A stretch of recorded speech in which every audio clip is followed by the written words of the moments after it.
मजा नहीं आ रहा है। हम करते हैं प्रबंध, आप चिंता। अब ये इतना बड़ा डॉक्टर है लेकिन इसको पता ही नहीं कि अंडा खाना, अंडा में सबसे ज्यादा प्रोटीन होता है, विटामिन ई होता है।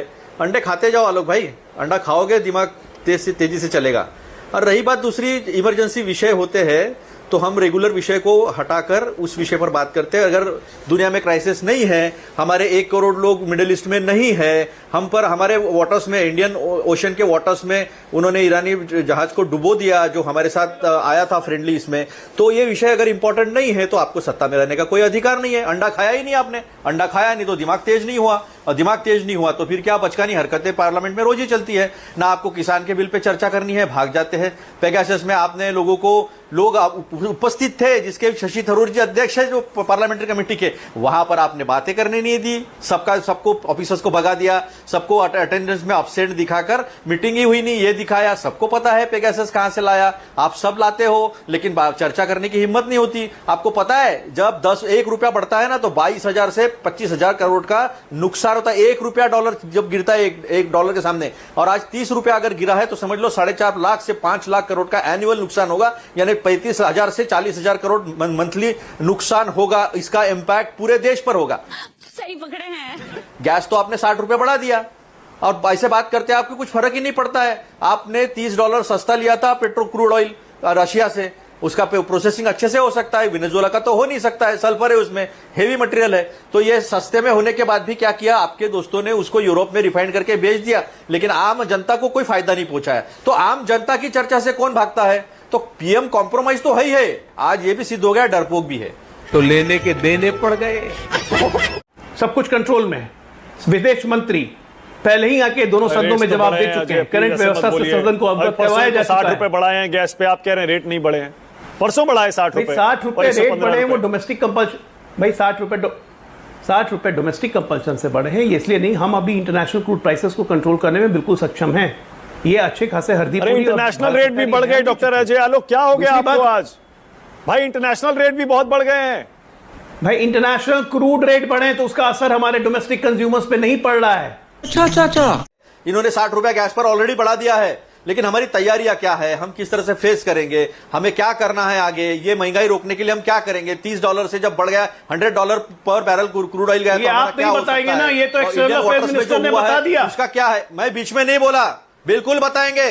संसद केवल सत्ता पक्ष की नहीं होती, संसद विपक्ष से सत्ता पक्ष से मिलकर होती है। नहीं तो हमारे ओम बिरला जी क्या करते हैं, देखो मैं एक्शन करके बताता हूं। जैसा ही सत्ता पक्ष ट्रेजरी बेंच की तरफ देखना है तो ऐसा ऐसा हंस के देखेंगे, ऐसा ऐसा हंस के, और जैसे ही अपोजिशन बेंच की तरफ देखेंगे बड़ी बड़ी आंखें निकाल के देखेंगे। गजब बेइज्जती है। तो ये जो है ना, ये पूरा देश देख रहा है, भागता कौन है, छोड़ेंगे नहीं। अतुल भाई, कॉन्फिडेंस मोशन पे भी चर्चा होगी।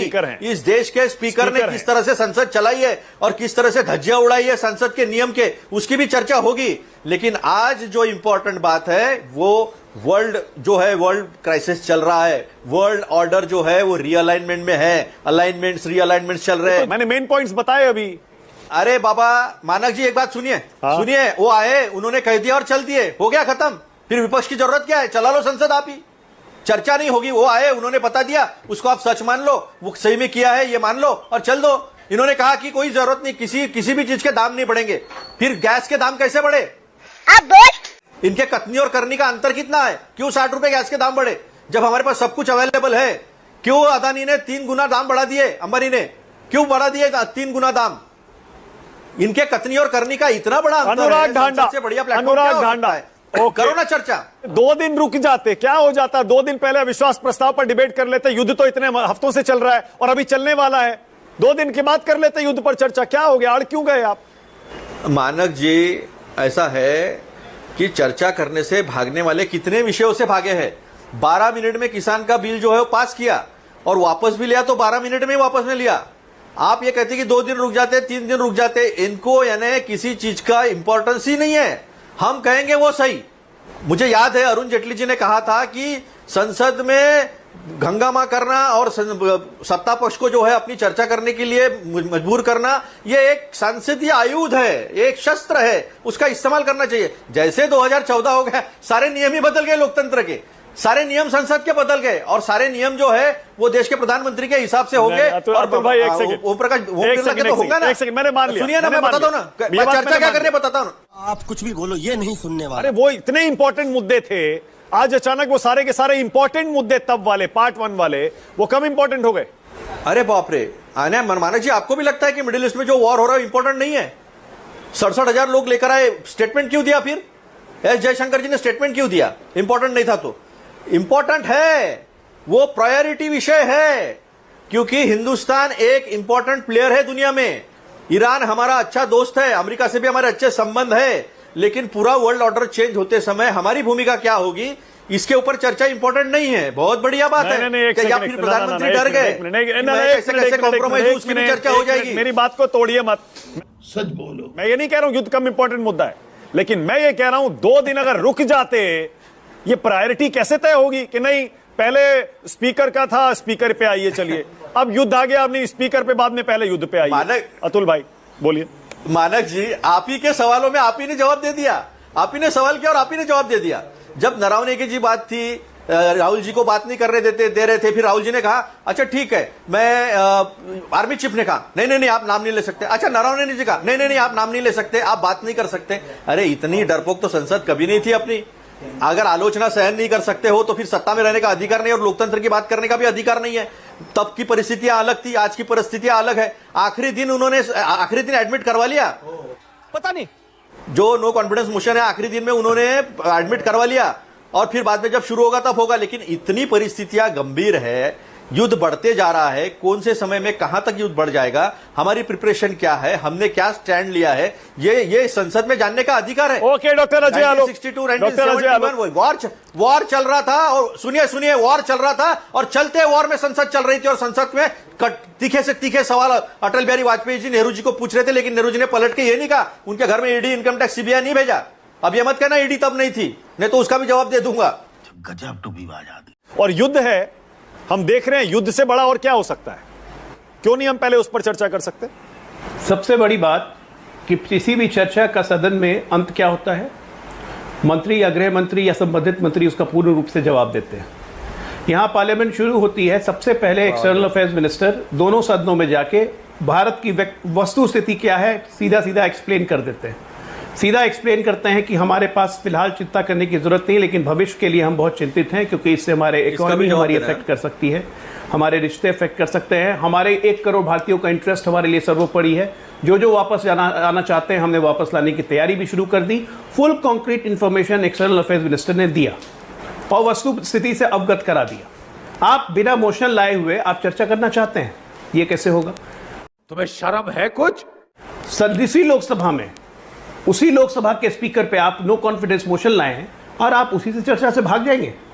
आप बेइज्जती करना चाहते हैं लोकसभा स्पीकर की कि हम नो कॉन्फिडेंस मोशन ले आए और उन्होंने मर्यादा के तहत अपने आसन को ग्रहण करना बंद कर दिया। क्या हमारी संसद ऐसे चले कि स्पीकर अपने आसन पर नहीं बैठे एक दुष्ट बालक की जिद में? नहीं होता है, ऐसे नहीं चलता है। 10 जनपद से जनपद नहीं चलेगा।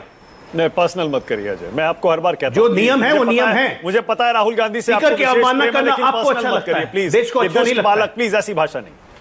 करवाली बेइज्जती। और मुझे तो यही बात समझ नहीं आ रही, अजय आलोक जी अभी ये कह रहे थे कि अरे ऐसा कैसे हो सकता है 2 दिन स्पीकर साहब अपनी कुर्सी पे ना बैठे। क्या हो जाएगा भाई, 2 दिन कुर्सी पे नहीं बैठेंगे तो कौन सी आफत आ जाएगी? कौन सा मतलब इतना बड़ा क्या हो जाएगा? देश से बड़े हैं क्या? देश से बड़ी कोई बात हो जाएगी? जब देश की चर्चा हो रही है और जब ये चर्चा हो रही है, देश में महंगाई बम फूटना शुरू हो गया है। मोदी जी ने आम लोगों के घरों पे 60 रुपए का महंगाई बम फोड़ दिया। प्रधानमंत्री प्रायोजित महंगाई पूरे देश को डसने जा रही है, उसके ऊपर चर्चा नहीं करें। मिडल ईस्ट के उसी रूट से होके हमारा 60% ऑयल, 50% गैस आता था, ये जानते हुए, आम आदमी नहीं जानता होगा देश का, लेकिन देश के प्रधानमंत्री ये जानते थे कि वो रूट हमारे लिए कितना इंपॉर्टेंट है। उसके बावजूद ईरान से जानबूझ के हमने अपने रिश्ते बर्बाद कर लिए। ये सब पे चर्चा नहीं करें। और किसके बयान का आप हवाला दे रहे हैं? कह रहे हैं जयशंकर बयान दे गए, जयशंकर बयान दे गए। अरे जयशंकर तो कुछ दिन पहले ये भी कह रहे थे मुझे पता ही नहीं ट्रेड डील में क्या हुआ है, मुझसे मत पूछो, इनको पता कितना होता है। तो उस पर चर्चा नहीं करें। इन्होंने जो हालत की, आज कह रहे थे 67,000 लोगों को हमने निकाल लिया, जो 90 लाख लोग बच गए वहां पे खाड़ी के देशों में, उनके ऊपर चर्चा नहीं करें। वो भारतीय नहीं है तो चर्चा नहीं होनी चाहिए। अनुराग, यही सबसे महत्वपूर्ण है कि स्पीकर 2 दिन गद्दी पे बैठेंगे कि नहीं बैठेंगे। आपने कहा प्रधानमंत्री प्रायोजित महंगाई, ये जो गैस के दाम बढ़े हैं, आप कह रहे हैं कि ईरान से हमने रिश्ते बर्बाद कर लिए। आपने कहा ईरान से हमने रिश्ते बर्बाद कर लिए इसलिए महंगाई हुई है। अरे हाँ भाई हाँ। पर प्रधानमंत्री का उसमें युद्ध में क्या रोल है भाई? युद्ध हुआ ईरान और इजराइल और यूएस के बीच। कैसी बात कर रहे हैं मानक? आप बताइए मानक कैसी बात कर रहे हैं और किन लोगों की बात सुन रहे हैं? स्टेट ऑफ हॉर्मुज से आपका आ क्या रहा है आज के दिन में? ब्लॉक है बिल्कुल आपके लिए, कोई एक्सेस नहीं आपको। रशिया को है, चाइना को है। नहीं एक सेकंड, तो ईरान का समर्थन करके आप खुलवा लेते क्या? फिर स्टेट क्यों चेंज कर रहे हैं? कह रहे हैं ईरान का समर्थन करके हम खुलवा लेते। सुनिए, नहीं क्यों समर्थन करते? अगर आपके दोनों के साथ रिलेशन अच्छे होते तो आपके लिए रास्ता मौजूद होता। ईरान ने हमेशा भारत का पक्ष लिया है जहां पर जरूरत पड़ी है। आपने अपने सिर्फ रिश्ते इसलिए बर्बाद कर लिए क्योंकि आपको पिछलग्गू बनना है ट्रंप का, क्योंकि आपकी जुबान नहीं खुलती ट्रंप के सामने। आपने ही हे इसी को विदेश नीति बना के रख दिया भारत का। हम ना किसी के समर्थन में है ना हम किसी के निंदा में। फादरलैंड कह दिया, हम एक ही चीज के पक्षधर हैं। फादरलैंड कह दिया और फादरलैंड पूरा थोड़ा नहीं। अरे फादरलैंड ना मदरलैंड तो आपका एक ही है भाई। आपका फादरलैंड ना मदरलैंड तो एक ही है। जाइए ना वहां पे, फादरलैंड मदरलैंड करते रहिए। चुंबक अनुराग डांडा, अनुराग जल्दी से और क्या कह रहे हैं बोलिए।